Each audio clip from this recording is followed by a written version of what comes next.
அஸ்ஸலாமு அலைக்கும்.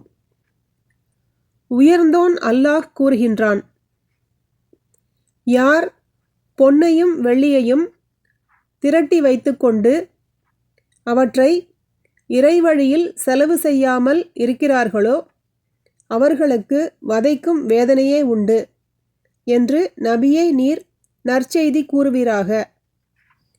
அந்நாளில் அவை நரக நெருப்பில் பழுக்கக் காய்ச்சப்பட்டு அவர்களின் நெற்றிகளிலும் விலாப்புறங்களிலும் முதுகுகளிலும் சூடு போடப்படும்.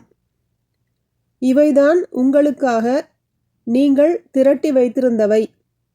எனவே நீங்கள் திரட்டி வைத்திருந்தவற்றை நன்கு சுவையுங்கள் என்று அவர்களிடம் சொல்லப்படும். சூரத்து தௌபா 34-35. புகாரி பாடம் 3 ஜக்காத்தின் சட்டங்கள்.